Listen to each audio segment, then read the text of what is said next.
আওয়ামী লীগ সাধারণ সম্পাদক এবং সড়ক পরিবহন ও সেতুমন্ত্রী ওবায়দুল কাদের জানিয়েছেন, শিক্ষার্থীদের অকারণে হয়রানি ও আটক না করতে নির্দেশ দেওয়া হয়েছে।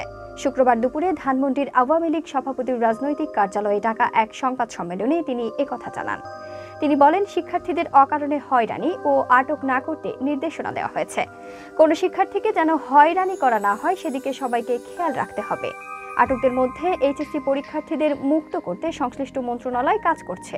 শিক্ষার্থীদের মূল দাবি আদায় হওয়ায় আশা করি তারা এখন শিক্ষার সুষ্ঠু পরিবেশ ফিরিয়ে আনার স্বার্থে ঘরে ফিরে যাবে। সেতুমন্ত্রী আরও বলেন, প্রতিটি হত্যাকাণ্ডের বিচার বিভাগীয় তদন্তে তাদের আওতা বৃদ্ধি করা হয়েছে। এখন কমিশনের ৩ জন বিচারপতিকে দায়িত্ব দেওয়া হয়েছে। প্রধানমন্ত্রী শেখ হাসিনা নিহতদের পরিবারের প্রতি গভীর সমবেদনা জানিয়েছেন। অনেকের পরিবারকে আর্থিকভাবে সহায়তা দেওয়া হয়েছে। আহতদের চিকিৎসার খোঁজ খবর নিয়ে চিকিৎসার নিশ্চয়তা প্রদান করা হয়েছে। এ সময় জামাত শিবিরকে চিহ্নিত সন্ত্রাসী সংগঠন উল্লেখ করে তাদের রাজনীতি নিষিদ্ধ করায় আওয়ামী লীগের পক্ষ থেকে সরকারকে ধন্যবাদ জানান সেতুমন্ত্রী। তিনি বলেন, জামায়াত নিষিদ্ধ করার জন্য সরকারের প্রতি গণদাবি ছিল, সেটা পূরণ করায় সরকারকে ধন্যবাদ জানাচ্ছি।